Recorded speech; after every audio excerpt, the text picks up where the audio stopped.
Bien. Vamos por la primera parte.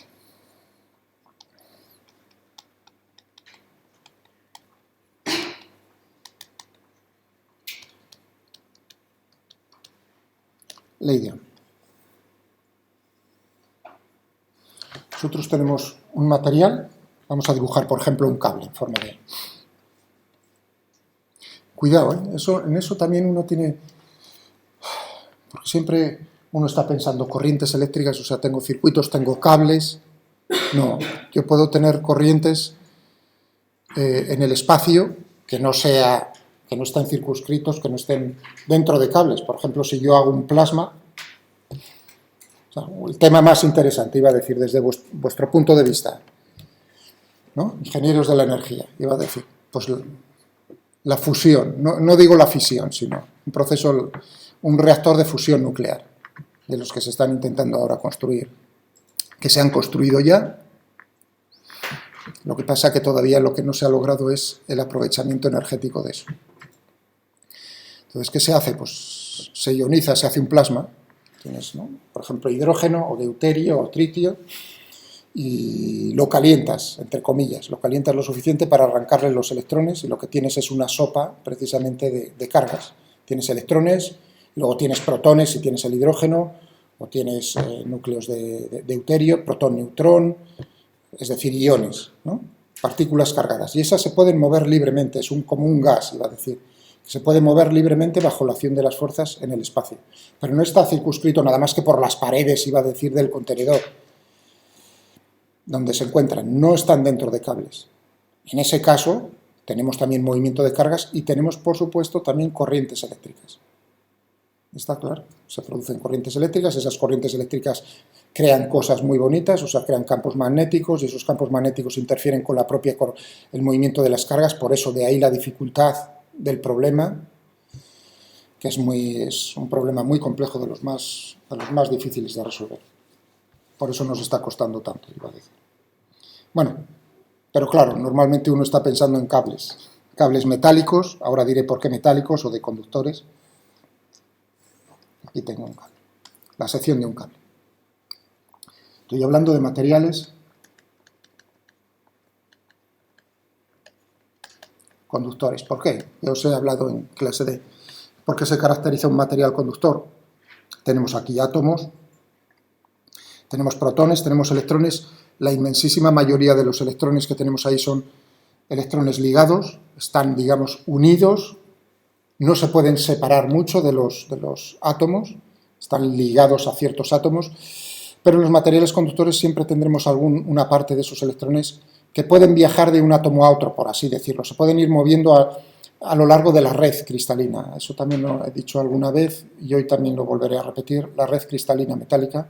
Es decir, que se pueden mover, no pertenecen a uno en particular, sino que se pueden mover libremente. Es decir, que hablamos de cargas ligadas, por un lado, y por el otro, las cargas libres, portadores de carga libre.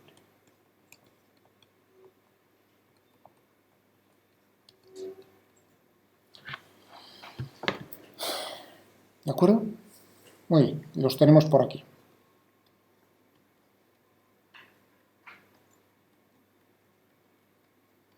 Por ejemplo, en el cobre, o sea, nos dicen, tenemos ahí un cable de cobre o de aluminio o lo que sea.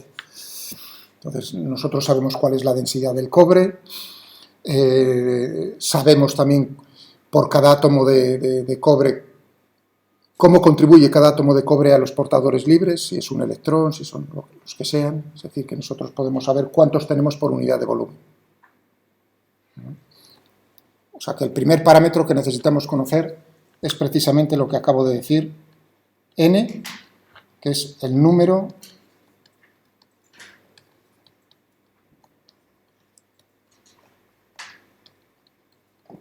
por unidad de volumen, por unidad de volumen del material. ¿Qué dimensiones tiene eso? Físicamente, dimensiones. ¿Y qué unidades luego en el sistema internacional? ¿Cuáles son primero las dimensiones?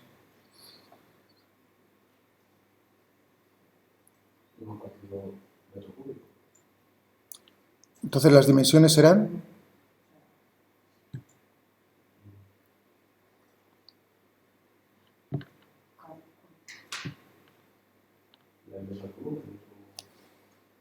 O sea, L a la menos 3.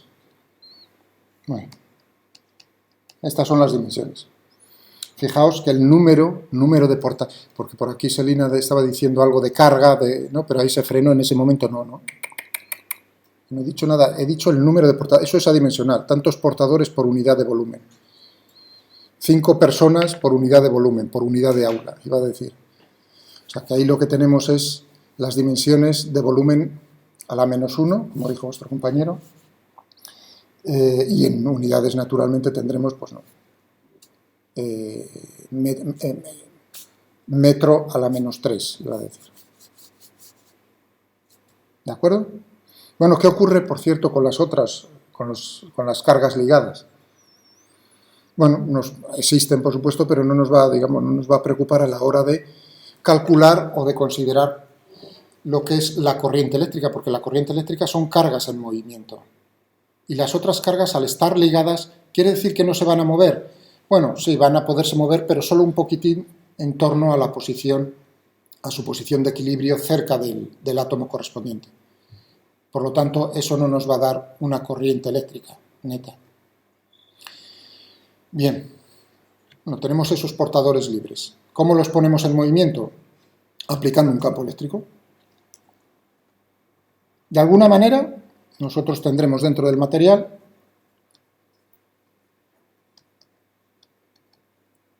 un campo eléctrico. ¿De acuerdo? O sea, que presuponemos que ya tenemos un campo eléctrico dentro del material. ¿Cuál es? Entonces, ¿cómo se van a mover? La pregunta es, dado E, el campo eléctrico dentro, ¿cómo se mueven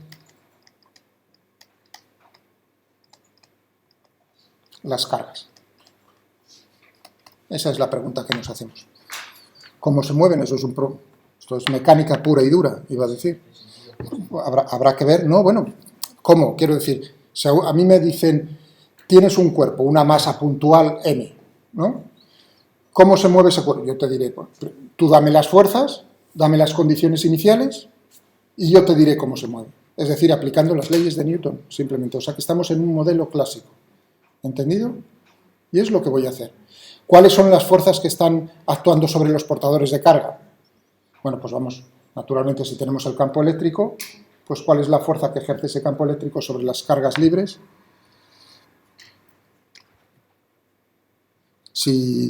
Bueno, hay una cuestión interesante. Yo solo he puesto puntos en rojo. Vuestra pregunta sería, quizás, ¿todos los portadores libres de carga son iguales? Hombre, uno está pensando en un metal, está pensando en los electrones, entonces son todos iguales. Pero en el ejemplo que puse yo anteriormente de un plasma, ahí tenemos portadores de carga libre que son diferentes, ¿no? Por ejemplo, he dicho, tenemos protones y electrones. Tantos unos como otros crean una corriente, entonces habría que ver cómo es para unos y para otros. Nosotros vamos a partir de lo más sencillo, que es que todos los portadores de carga son iguales. Si no, tendría que decir cómo es el número de portadores por unidad de volumen para un tipo, para otro tipo, para otro tipo. No es que sea más difícil conceptualmente, sino simplemente las cosas que tenemos que escribir es un poco más largo. ¿Está claro? Vale. O sea, que consideramos solo un tipo, consideramos solamente un tipo de portadores.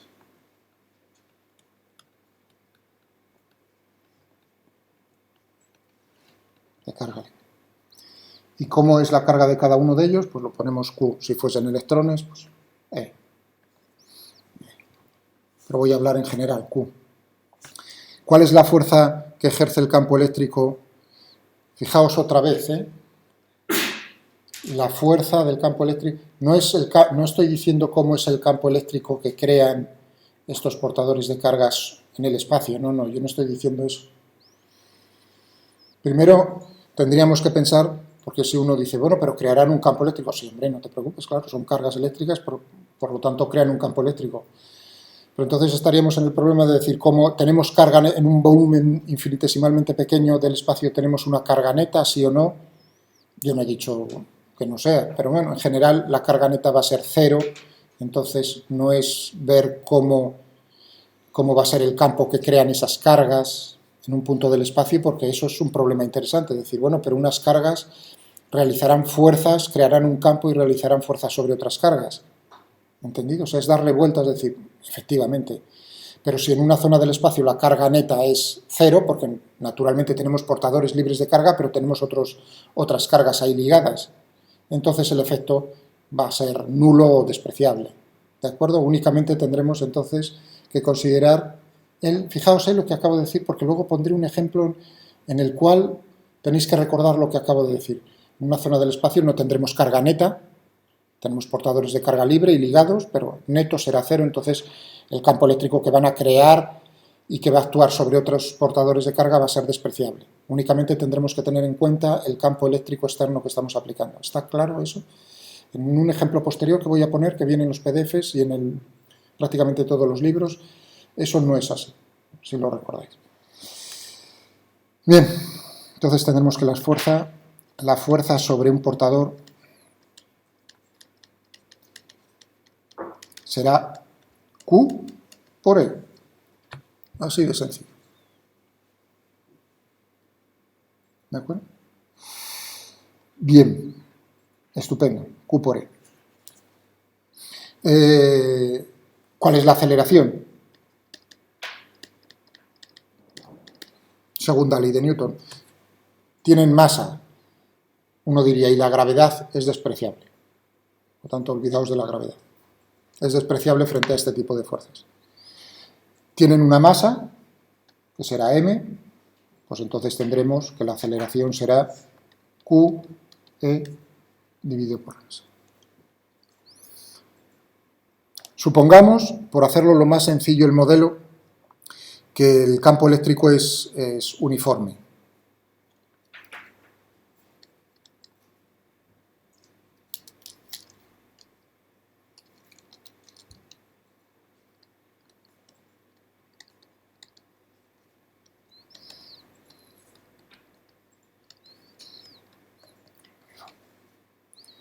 En todos los puntos del espacio es lo mismo. Luego me diréis, quizás si tuvieseis ganas de guerra, me diréis, bueno, y si no es uniforme, ¿qué es lo que ocurre? Ayer, por ejemplo, no tenían ganas de guerra, pero esas son preguntas que a uno le surgen. Es decir, ahí el profesor me está limitando el problema.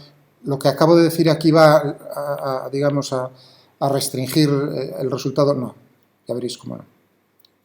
Caso más simple, supongamos que es uniforme. Entonces tendremos que se trata de un movimiento. ¿Cómo es el movimiento? ¿Uniforme? No, uniformemente acelerado.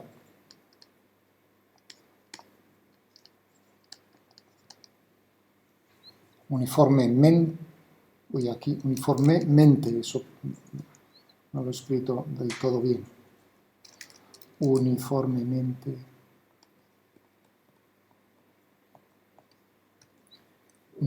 acelerado. Claro, y la resolución, bueno, si no fuese uniforme, también lo podríamos integrar. Si me dan E, no hay ningún problema. Pero bueno, para llegar a un resultado fácil, rápidamente. ¿Cómo va a ser entonces la velocidad? Bueno, pues naturalmente necesitaréis conocer cómo es la velocidad en un instante inicial. Necesito conocer entonces las condiciones iniciales. Si yo no quiero saber la posición, sino únicamente me estoy preguntando por la velocidad, solo voy a tener que integrar una vez, es decir, solo necesito condiciones iniciales en la velocidad. Vamos a suponer que es VI. Entonces tendremos en su forma vectorial que la velocidad después de un tiempo t será la velocidad inicial más la aceleración por el tiempo. ¿De acuerdo? Bueno, sustituyamos la aceleración aquí, lo que tendremos es...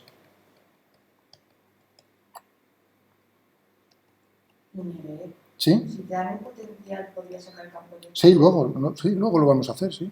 Sí, el campo eléctrico, por supuesto, si es uniforme, entonces va a ser conservativo y podemos obtener cómo es el potencial.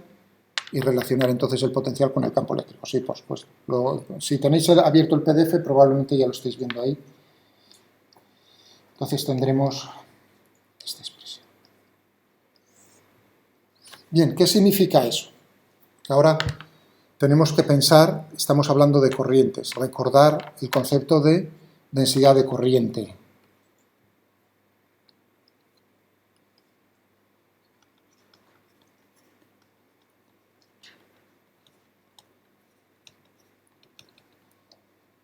Densidad de flujo de corriente eléctrica. Densidad de flujo de corriente eléctrica y lo que es la intensidad de corriente.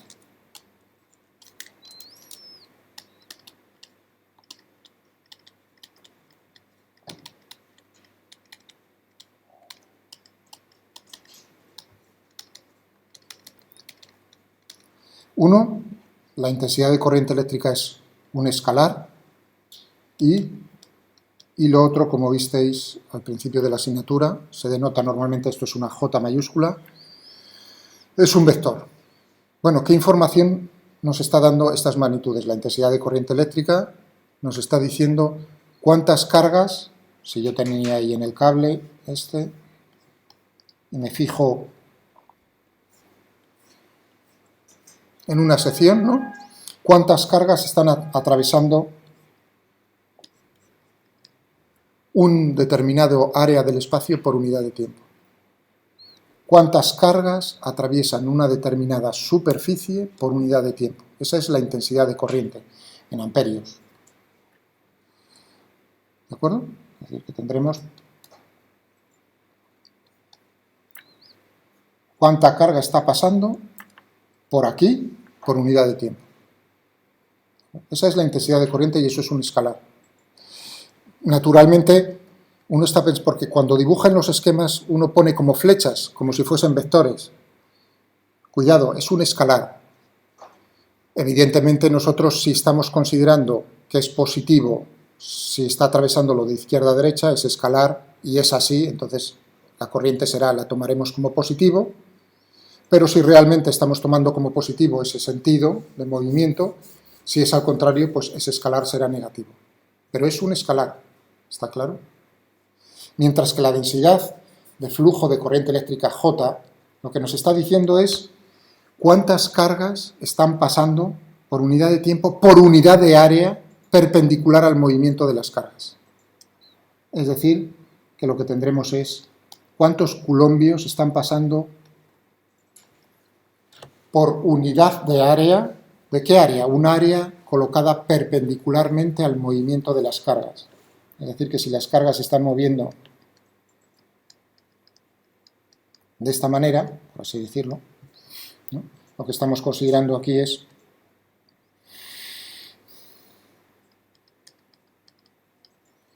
un área perpendicular al movimiento y vemos cuánta carga por unidad de área está pasando eso, está pasando por ahí, por esa zona del espacio. Y eso es un vector, ¿de acuerdo? Fijaos, claro, perpendicular, eso quiere decir que no es lo mismo ponerla con una orientación que con otra. De alguna manera tenemos que dar información acerca de cómo es la dirección en el espacio. Claro, esa información ¿dónde viene dada? Acerca de cómo es la velocidad de las... Es decir, que el vector velocidad nos da precisamente cuál es la dirección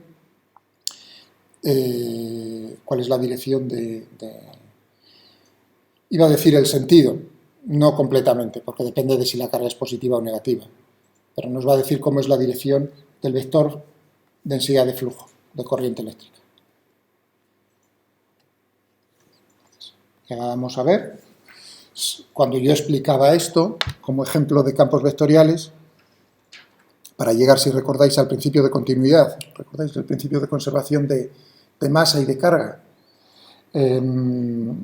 yo decía, bueno, supongamos que la carga llena todo el espacio, no son cargas puntuales. Entonces teníamos una densidad volumétrica de carga, ρ.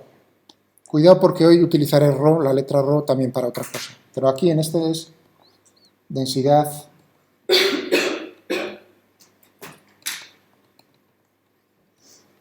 Es decir, cuántos coulombios por metro cúbico tengo en el espacio, en movimiento. Entonces, el vector densidad de flujo de corriente es simplemente esta expresión. Eso es lo que os había puesto. Eso si uno considera que la carga llena todo el espacio, es continuo, por así decirlo, en movimiento, pero continuo. Tiene la dirección de la velocidad. El sentido depende, si la carga es positiva, tiene el sentido de la velocidad, si la carga es negativa, por supuesto, el sentido contrario. ¿De acuerdo? Muy bien. Si las cargas, y ahora uno dice, pero nosotros estamos tratando con un modelo que es más cercano a la realidad, que los portadores de carga son puntuales. Entonces, ¿cuál es la relación?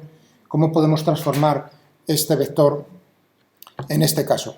Bueno, pues muy sencillo. Si lo que tengo es cuánta carga tengo por unidad de volumen, a mí me están diciendo cómo es el número de portadores de carga por unidad de volumen, el ρ lo tendré que sustituir por n, el número de portadores por unidad de volumen, por cuánto carga porta cada portador, lleva cada portador, que es Q, es decir, que J no será nada más que NQ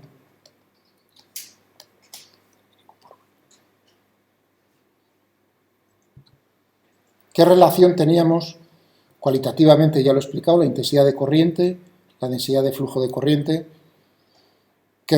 cómo podemos obtener la intensidad a partir del campo vectorial, de la densidad de flujo de corriente.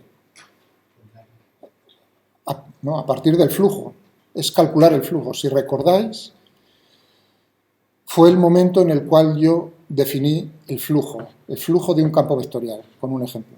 Es decir, que nosotros obtenemos uno de otro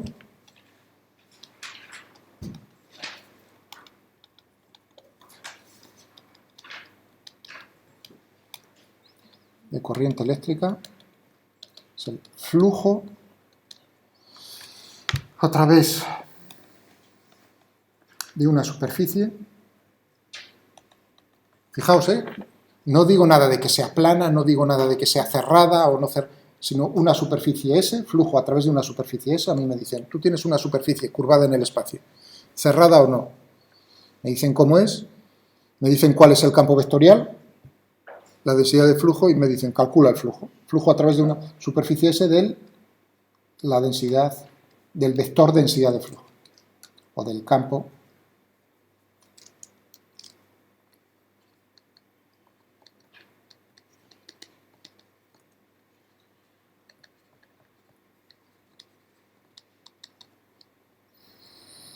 ¿Cómo es la definición de flujo de un campo vectorial?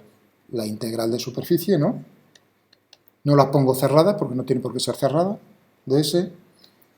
Estoy diciendo que es de J, pues J, por diferencial de S. Esto no es nuevo, esto ya os lo puse. Os dije en ese momento, cuidado, por favor, porque lo utilizaremos más adelante. Bien, evidentemente entonces es importante cuál es la orientación de esa superficie respecto a ese vector, densidad de flujo. Es decir, que para dos superficies de área igual, pensad en superficies planas. Si depende de cómo oriente yo esa superficie respecto al movimiento de las cargas, tendré un flujo máximo o incluso un flujo cero. ¿De acuerdo? Imaginaos que las cargas se están moviendo de esta manera. Si yo cojo una superficie plana que justo está contenida, o sea, los vectores son paralelos a esa superficie, ¿cómo es la corriente que atraviesa esta superficie? Cero. Ninguna carga está atravesando esa superficie por unidad de tiempo. Por lo tanto, la intensidad a través de esta superficie roja sería cero. Si bien las cargas están en movimiento. Claro, ¿cuándo es máximo? Cuando nosotros orientamos la superficie perpendicularmente. Esto que estoy diciendo no es nada más que entender esta expresión. Claro, aquí tengo el producto escalar de dos vectores. Este vector, como es un vector que es perpendicular a la superficie, con un sentido. Claro, si es cerrada hay un convenio. Si no es cerrada, entonces tendremos que decir cuál es el sentido que nosotros consideramos. Ahí es donde viene implícito de decir, ¿Cuál es el sentido en el movimiento, en la corriente que estamos tomando como positivo? Bueno, vamos a cogernos aquí este de abajo. Si estoy considerando como positivo que las cargas la atraviesen de izquierda a derecha, entonces el vector normal será este. Si para mí lo que quiero ver es cuántas cargas atraviesan de derecha a izquierda, entonces tendría que calcular el flujo con ese vector normal. Os recuerdo, diferencial de S es cuánto vale el área en esa zona infinitesimal por el vector normal. Si la superficie es cerrada, teníamos el convenio de que el vector normal siempre es hacia fuera. ¿Entendido? O sea que hacia dónde viene dado de cómo tomamos nosotros ese vector normal, el sentido del vector normal. Bien, entonces tendríamos módulo de uno, módulo del otro, por el coseno del ángulo que forman. Claro, ahí precisamente cuando tienen la misma orientación tenemos el valor máximo, cuando forman 90 grados tenemos valor cero. Así de sencillo. Bueno, esta era la relación entre ambas magnitudes.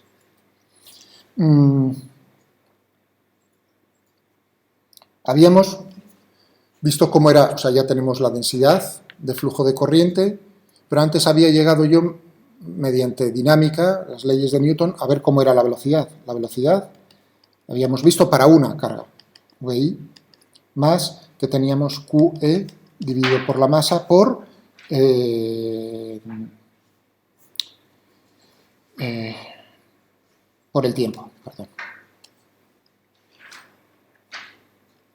Claro, pero si uno ve esto, ¿qué es la consecuencia a la que llega uno? Es decir, ¿cómo será el flujo y la intensidad a lo largo del cable? ¿Será un valor determinado, constante? Fijaos que he dicho que es uniforme, ¿eh?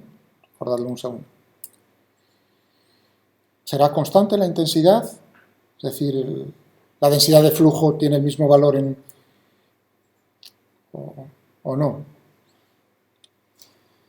Pasa una cosa curiosa, que uno dice, según va pasando más tiempo, las cargas van teniendo cada vez más velocidad, ¿no? ¿Sí o no? Se está acelerando, es un movimiento uniformemente acelerado, la velocidad es creciente, es lineal, es decir, que si yo represento aquí, ¿no?, la velocidad, aquí el tiempo, lo que tengo es una recta. Eso significa que entonces la densidad de flujo, fijaos que tengo la velocidad, ¿no?, será creciente también. Eso significa que entonces la intensidad de corriente para superficies perpendiculares al movimiento de las cargas será creciente también.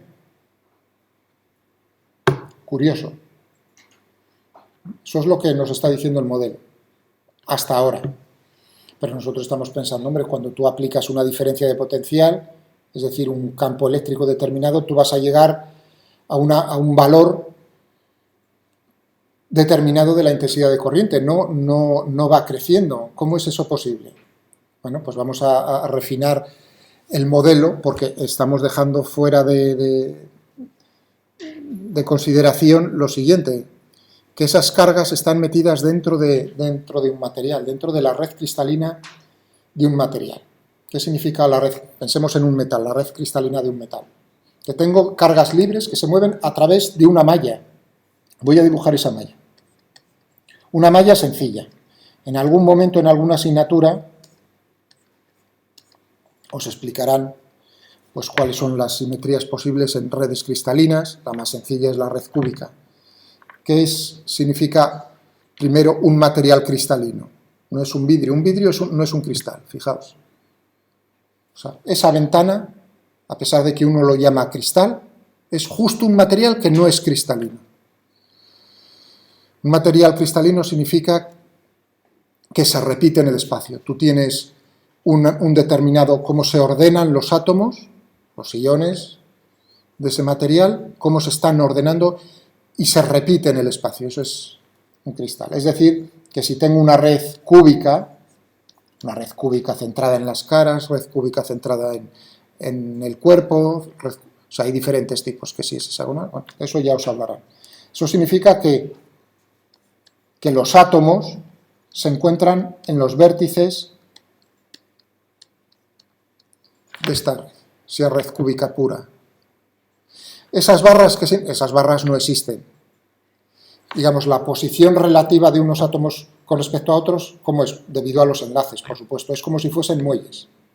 Es decir, que no es una red rígida, sino que vibra. Pueden vibrar en diferentes... ¿Entendido? Yo lo estoy dibujando para que os hagáis una idea. Es como alambres en las que pinchan bolitas y lo tenemos de esa manera. Los alambres lo que representan son las fuerzas que se están ejerciendo entre los diferentes átomos y que los mantienen en esa posición, digamos, cercana al equilibrio. Pero se pueden mover. ¿Cómo nosotros percibimos el movimiento? Pues es como en la mano, iba a decir. Aquí también tenemos átomos. El calor que estáis percibiendo vosotros no es nada más que el movimiento, la vibración precisamente de esos átomos. Es decir, que cómo oscila depende de cómo es la temperatura. Cuanto mayor es la temperatura, la oscilación es más rápida. Eso es la manifestación de... Es decir, que aquí ya estamos viendo, anda, esto también toca la termodinámica. Por supuesto, la física es todo una. Y los conceptos nos aparecen por todos los lados. Los mismos. Bien. Bueno, imaginaos, ¿no? Os estáis imaginando esa red y nosotros tenemos los portadores libres de carga por aquí. Muy bien. Y el campo eléctrico lo teníamos el externo por ahí dentro. De tal manera que entonces si me estoy fijando en esta carga, aquí, en rojo, va a ser acelerada, piti, piti, piti, piti, se va a mover, pero claro, en algún momento es posible que llegue a chocar. Ahora viene la palabra clásica choque. A chocar. Ese es el modelo clásico. Y bueno, se moverá y hay una cierta probabilidad de que en algún momento choque contra uno de los nudos. ¿Y qué pasa en un choque? Bueno, y además os tenéis que imaginar naturalmente que la masa de los portadores de carga es muchísimo menor que la masa de la red.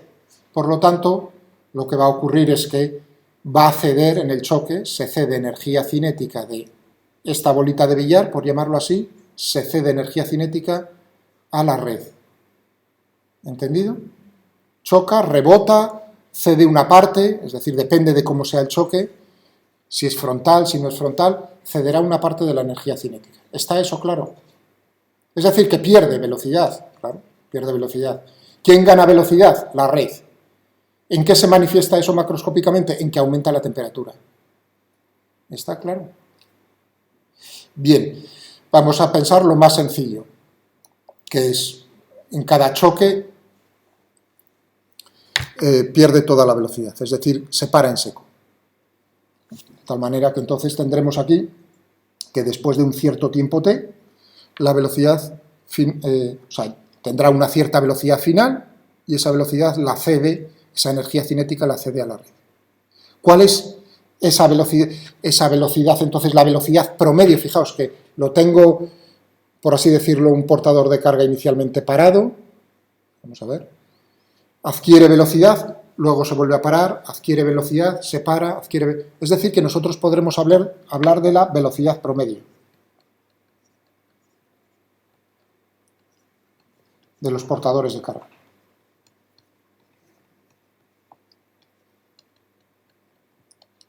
Entre choque y choque.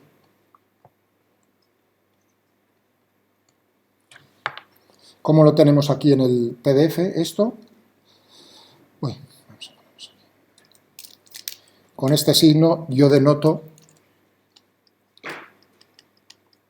vamos a llamarlo esto la velocidad final, el promedio de la velocidad inicial, más Q, he dicho que es uniforme, eso no es un promedio, M, por el promedio, el tiempo promedio entre choque y choque.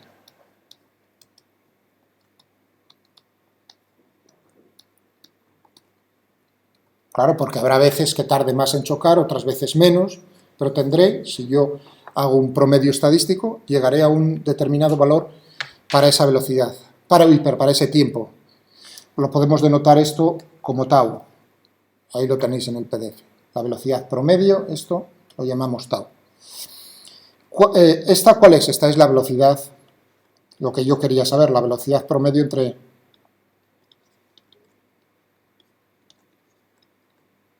choques. Y esta, Claro, esa es la velocidad promedio inicial.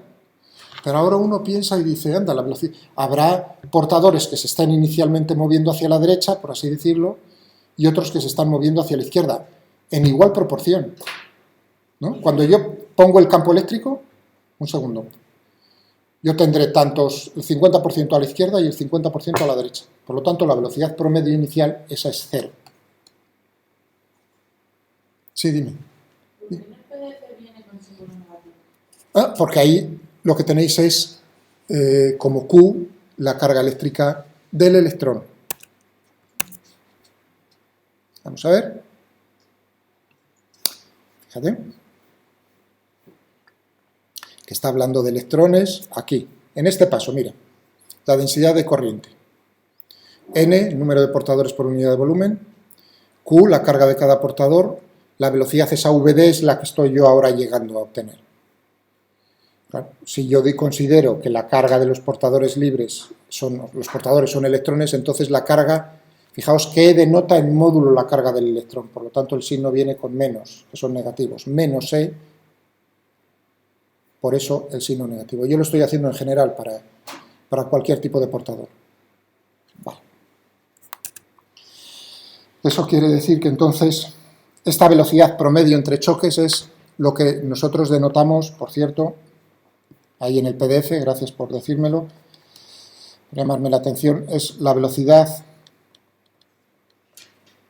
de desplazamiento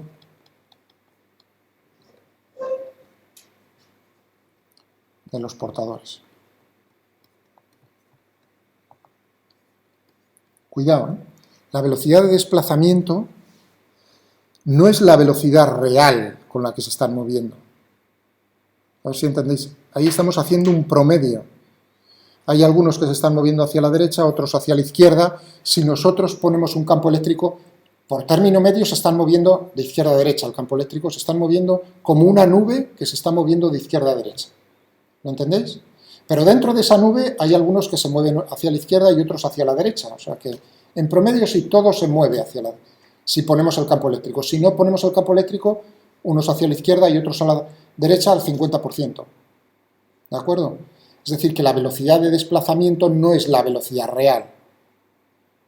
De hecho, uno cuando hace los cálculos se encuentra con la sorpresa, no sé por qué, de que uno espera que las velocidades sean enormes, vamos, iba a decir, una fracción, por ejemplo, de la iba a decir eso es demasiado, de la velocidad de la luz. No, son velocidades muy pequeñas. ¿De qué orden? Pues de centímetros por segundo. O sea, realmente algo que nosotros diríamos, pues eso es lento, ¿sí? Se mueven, la velocidad de desplazamiento, es decir, la velocidad por término medio es relativamente algo que uno no esperaría, iba a decir, que uno no creería. Bien, claro, pero para ver cuál es, si os dais cuenta ahora estamos ya casi, si esto lo llamo VD, ¿no? Entonces tendré que VD, la velocidad de desplazamiento va a ser Q, E, M por tau.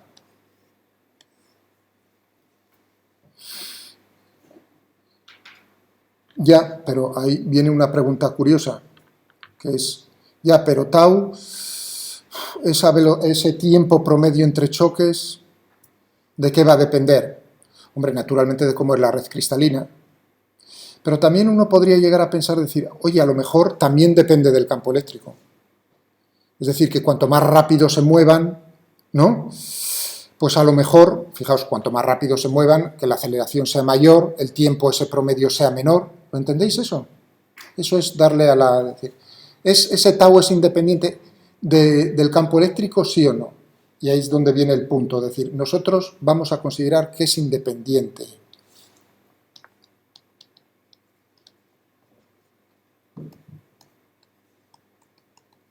Fijaos que eso es una suposición relativamente fuerte.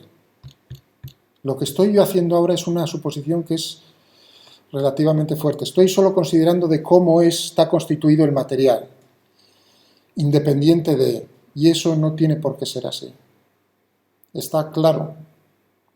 Pero bueno, es cierto que va a funcionar bastante bien, porque si no, no lo estaríamos explicando. Si funcionase muy mal, no sería así.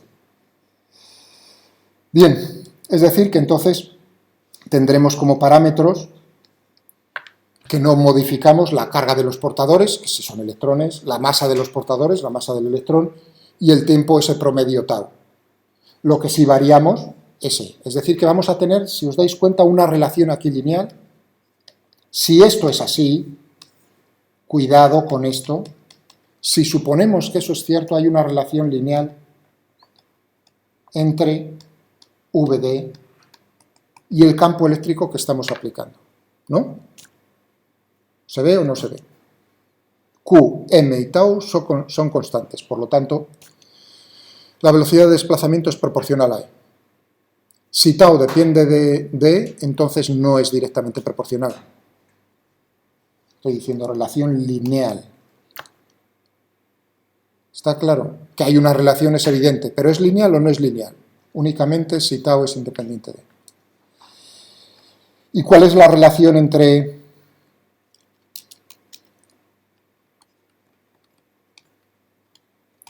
E y J? Pues uno dice, hombre, si J era NQ por la velocidad que tiene. ¿Qué velocidad? Claro, esta es la velocidad de desplazamiento de los portadores. Tendremos entonces que J va a ser N por Q,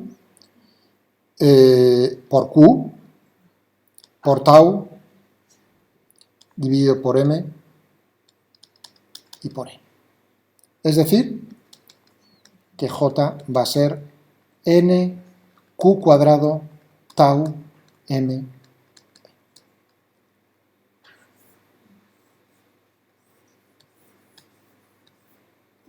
Fijaos que todo esto son parámetros que caracterizan el material. Es decir, que también tenemos una relación, existe una relación lineal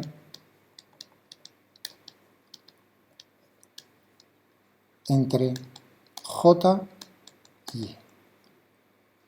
A todos estos parámetros agrupados los vamos a llamar de una manera, la conductividad eléctrica del material.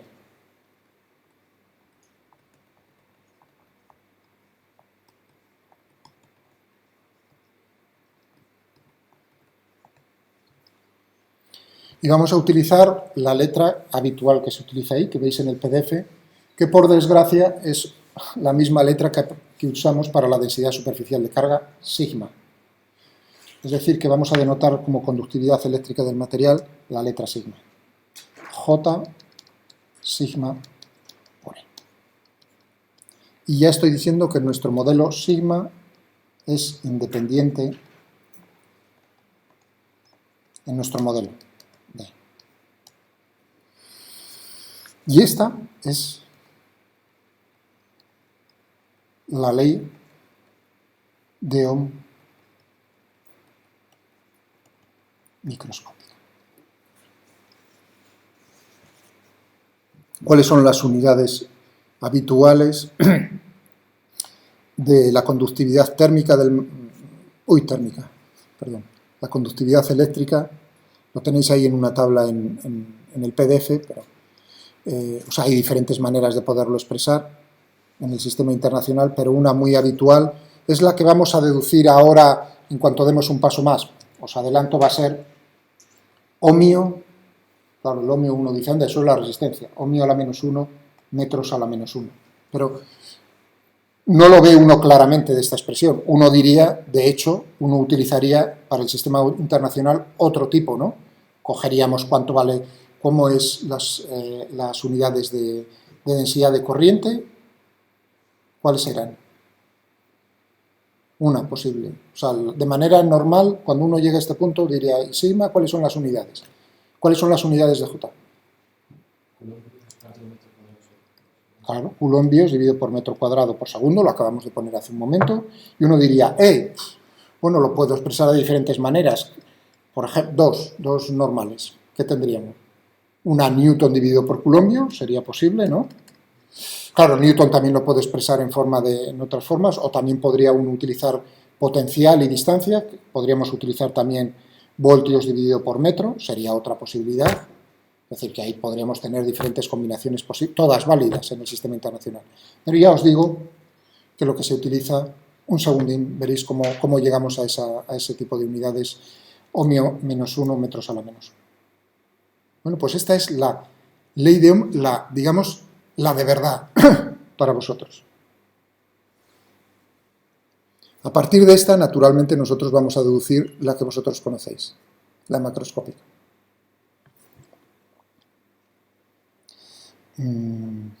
Bueno, otra cuestión. Los materiales que cumplen esto, para los cuales se cumple esto, se llaman materiales óhmicos.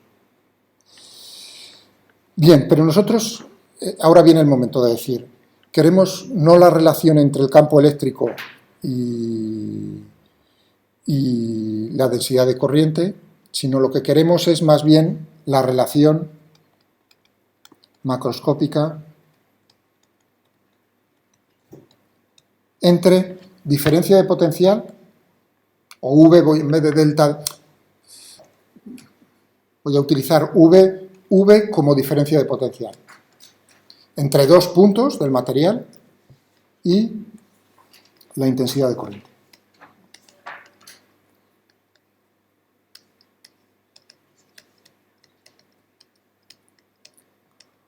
Otra vez, con mucho cuidado con lo de la diferencia de potencial. Bueno, no os preocupéis mucho ahora sobre eso, simplemente considerad que el campo eléctrico es conservativo y que entonces vamos a poder hacer eso.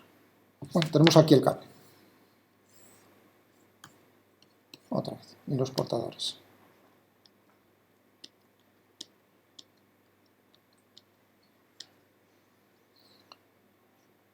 Una cuestión que es importante, que no había pasado cuando preguntó por ahí vuestra compañera acerca por qué el signo menos. Y dije, bueno, porque son electrones. Una pregunta es, yo aplico el campo eléctrico sobre este material. Y vamos a ponerlo como antes, de izquierda a derecha, ¿no? Eso no lo cambia. ¿De acuerdo? Y ahora la pregunta es, ¿la densidad de corriente va a depender de que los portadores de carga en el material sean positivos o negativos o no? Repito la pregunta. El campo eléctrico lo ponemos, eso no lo cambiamos, ¿no? Y ahora digo, ¿va a depender el J, este que tenemos nosotros por aquí, va a depender de si los portadores son electrones o son cargas positivas, sí o no? Vamos a ver, para decir la pregunta completa, el sentido de J, la dirección y el sentido de J va a depender, porque claro, si uno dice, hombre, si los portadores tienen diferente masa, Miguel, pues claro que va a ser, ¿entendéis? No, yo estoy fijándome únicamente en la dirección y en el sentido del vector J. ¿Va a depender sí o no?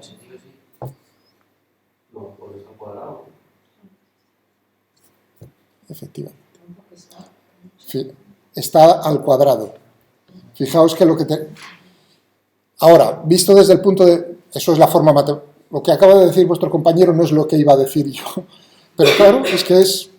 ¿no? Es cierto, es decir, claro, es que al final lo que quiere decir es que un signo menos se va con el otro signo menos. Quiere decir que si yo aplico este campo eléctrico ahí, ¿no? y los portadores de carga son positivos, ¿cómo va a ser la velocidad de desplazamiento? De esta manera. ¿Estamos de acuerdo? Si son negativos,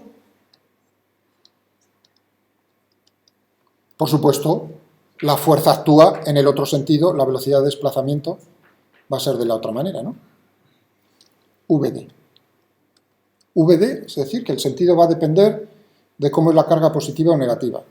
Pero claro, la densidad de corriente, la densidad de flujo de corriente, ahí estamos multiplicando otra vez por la carga.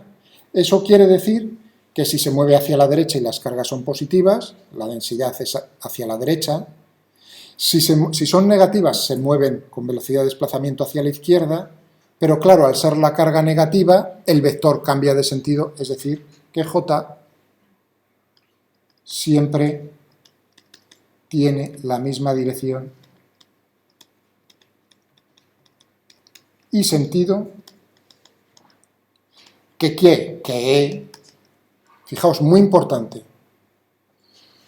La densidad de corriente tiene la misma dirección y sentido que el campo eléctrico que estamos poniendo dentro del material. Muy importante estoy diciendo, ¿eh? La misma dirección y el mismo sentido que E, independientemente de cómo sean los portadores de carga.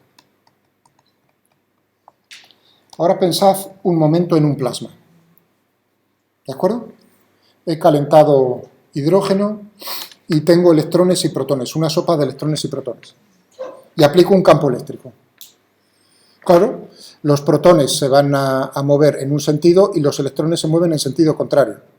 Y uno diría, hombre, pues entonces a lo mejor quiere decir que la densidad de corriente de unos va a compensar la de otros. No. La densidad de corriente de unos se suma a la de los otros. No compensa, no anula una parte a la otra. ¿Entendéis lo que os quiero decir? Sino que... Vale. Y ahora viene el punto interesante de decir, ¿qué es lo que normalmente en los esquemas, en los circuitos, uno utiliza? ¿O qué es lo que uno suele decir? Bueno, pues que uno se imagina en un circuito como el que dibujé al principio, resistencia, ¿no? Uno dice, ¿cómo será la intensidad de corriente que está pasando por esa rama, por esa malla? La he dibujado ahí. Dibujo una flecha de esa manera. Cuando uno hace eso, lo que se tiene uno que imaginar es cómo se moverían entonces los portadores de carga libres si fuesen positivos. Eso significa que si son positivos, se mueven de esta manera. Si son negativos, como de hecho en un metal son electrones, eso significa que se están moviendo en sentido contrario. ¿De acuerdo? Ese es un punto importante que tenéis que tener. Bueno, pero estábamos aquí con la relación macroscópica entre V y la intensidad de corriente. Bueno, pues es simplemente ver cómo es la relación si yo tengo E, cómo llego a la diferencia de potencia.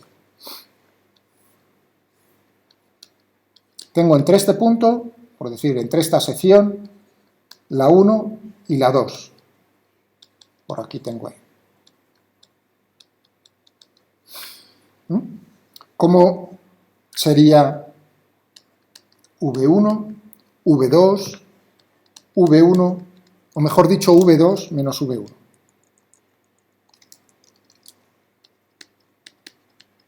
Suponiendo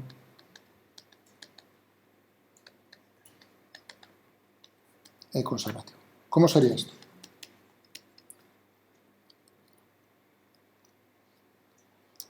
La notación que estaba yo poniendo, V. ¿Cómo sería?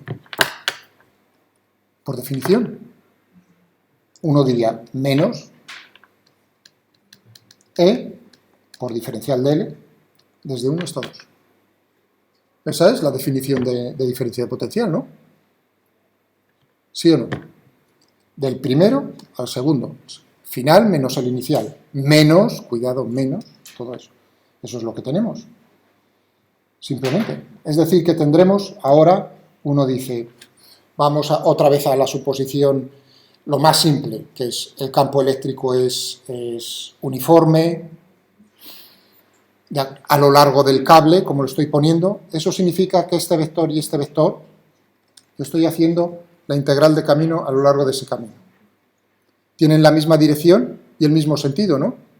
Por lo tanto, módulo E sale fuera de la integral, es decir, que tengo E por la integral de diferencial de L. Vamos a suponer que esa integral de diferencial de L, ¿no?, en módulo lo llamo L. Todo esto es la longitud de ese tramo del cable. Es decir, que lo que tendré aquí es menos el módulo del campo eléctrico E por L. Así que V2 menos V1 va a ser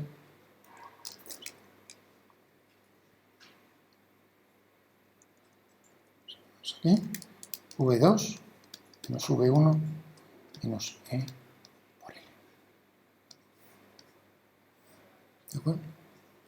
Claro, eso significa que el potencial en 2 es menor que en el 1. Eso está más claro que el agua. Si tú te mueves con el campo, está decreciendo el potencial. Si tú te mueves a favor del campo, el potencial va decreciendo. Si tú te mueves en la dirección del campo, sentido contrario, el potencial crece, eléctrico. El módulo, que es lo que a mí me interesa, por eso borré lo de antes. El módulo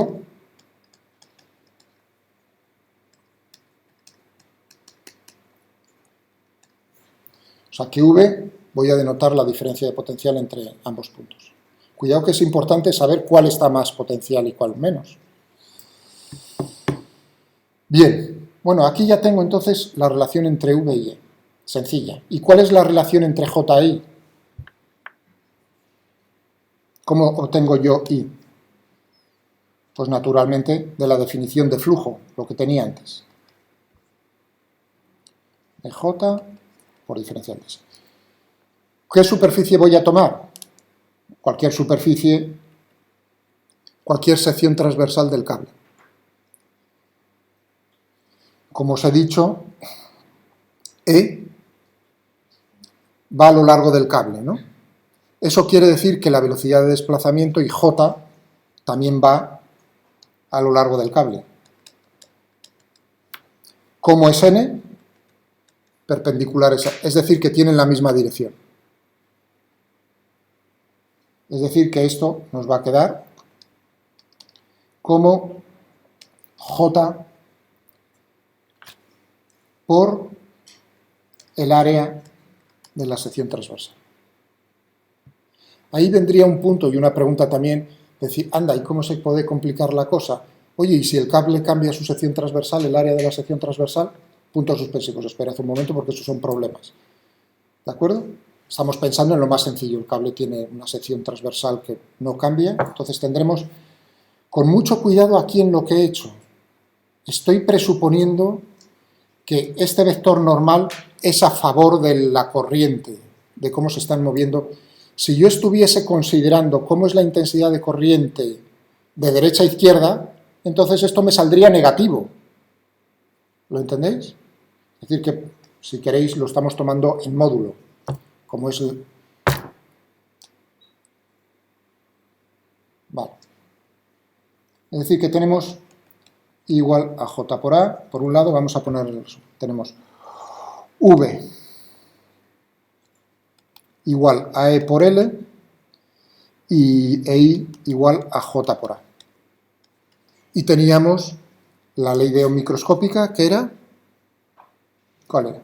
Que J era igual a sigma por, esto como vector, también naturalmente en módulo tiene que ser cierto, ¿no? J igual a sigma por E. Eso significa que si nosotros sustituimos J por I dividido por A y E como V dividido por L, pues llegaremos a la relación V igual a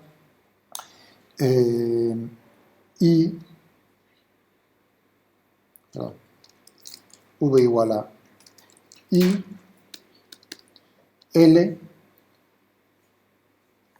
sigma A.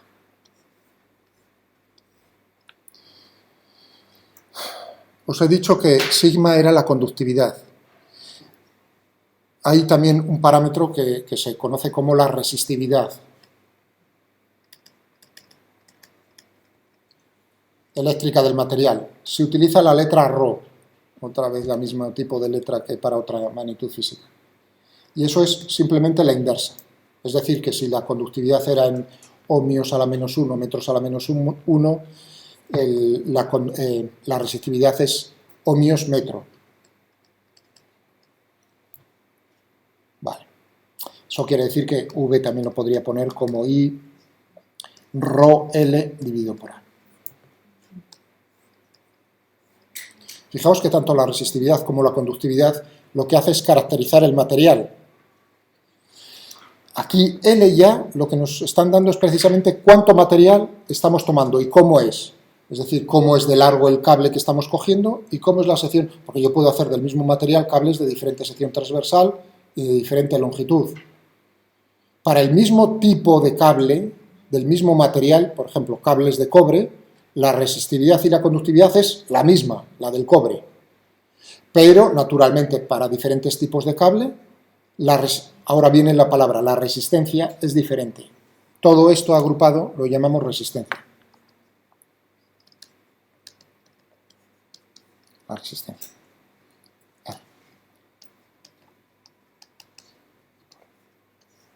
Y esta es la ley de Ohm.